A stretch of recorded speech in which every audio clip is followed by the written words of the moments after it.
Hey guys, we're going to look at how to do zeros and find zeros with graphs and tables. So we're going to look at exercise 1 and then we're going to kind of skip around. But the ones that we don't do, just skip and go on to the classwork. So they give us a function y equals x squared minus 2x minus 3, and they got a graph below and said what are the zeros of the function, write the x values and circle them. So we got to do two parts to this. They want us to circle those zeros in the graph, and the zeros are where the graph touches the x-axis, because that's when y equals 0. Now, those are the points that represent the zero, which are 3, 0, and negative 1, 0. But it says write their x values. So then our answers are when x equals negative 1, then x equals 3. Now, for part B, they want us to verify it, and pretty much what they're telling us to do is take 3. If you were to plug in 3 in for x, because 3 is an x value, so you got 3 squared minus 2 times 3 minus 3. If you were to type that in the calculator, what would happen is when you type that in, you're going to get 0 out for the answer. Now, for part C, it talks about factoring the expression. Now, we really don't spend too much time doing factoring. We haven't done that yet in this class. But with factors, the factors are, in this case, going to contain two parts. They contain x in each from the x squared in the equation. And then they contain those zeros, but the zeros are the opposite sign. So the values that go in here are positive 1 and negative 3. So if I was to take this and throw this into y equals, this would give me the same graph that we would have in the question. Because the numbers that are going to make it 0 as an answer would be negative 1. If we put negative 1 here, negative 1 plus 1 is 0. And then for this one, 3 minus 3 would be 0. Okay. Now again, for part D, similar to this, for what we're going to do right now, I'm going to type this in the calculator.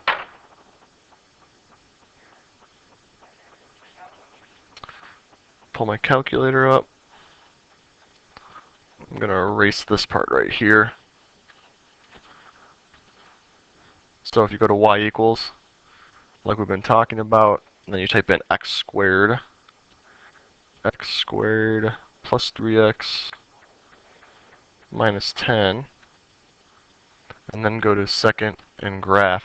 You can find those zeros by searching up and down the table. So I have the cursor right now is on negative 4, negative 6. If I go to negative 5, 0, I'll notice that it's on the x-axis. And then if I go on the other side, at 2, I'll notice that it's on the x-axis as well. So based on what we just talked about, there's two zeros for this function. That's when x equals negative 5 and x equals 2. Now often on the regions they ask you a multiple choice question that pertains to zeros. And once in a while they'll give you a 2-point question on the short answer. But if you can find those zeros correctly on the short answer question, depending on what it is, you will get at least 1 point, depending on what the question's asking. So let's look at a couple other ones.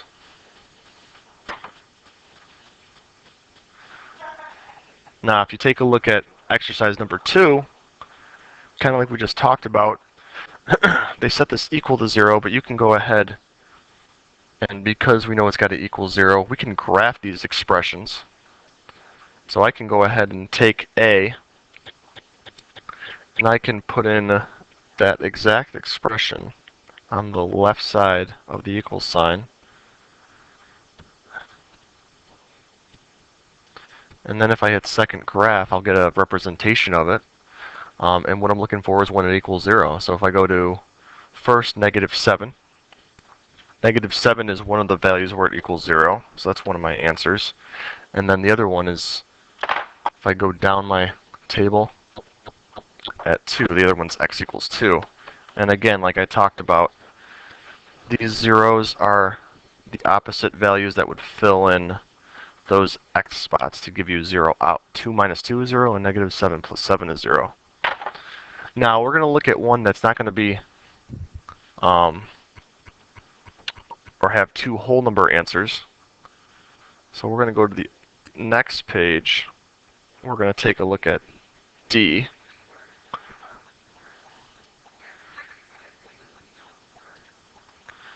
So I'm going to type in this equation for D. We got 2x squared plus 5x minus 12. And I'm going to go to the graph again. Now, the thing with this one is, one of them, like I said, is going to be a decimal. So if you look at, if I'm going through the table, I can clearly see one of the zeros. One of the zeros is -4. But the other zero, and for the other one, when I get to 1, I'm below that x-axis, but when I go to 2, I jump above it. So that means that that second answer is between 1 and 2. Now, if I want to find the exact answer for that, and I'm going to assume right now that it's probably going to be 1.5 or 1.5. So I'll put a little question mark above that because I'm not sure exactly yet. What I can do is there's a feature on the calculator that helps me find any zeros that aren't whole numbers. If I do second and trace, you'll see it says calculate above, and number 2 says 0. So if I hit enter, and what I want to do, you'll see on the screen it says left bound. So what I'm doing right now is I'm searching for my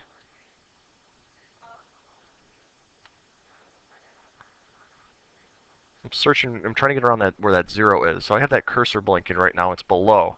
So I'm going to hit enter on that. And then I'm going to go on the other side of that, where that 0 is, and hit enter. And then it's going to ask for a guess, which we don't want to guess, we want an exact answer. But now, after I hit enter again, it gives me an answer for a 0 right here on the, which is the coordinate, which is 1.5, which I said I thought it would be. Okay, so if you do see one that doesn't necessarily have a whole number, it's clearly jumping over it, you can use that feature by, once you get your graph up, by doing second and then press the trace button. That'll give you that 0 function that we can use from the calculator.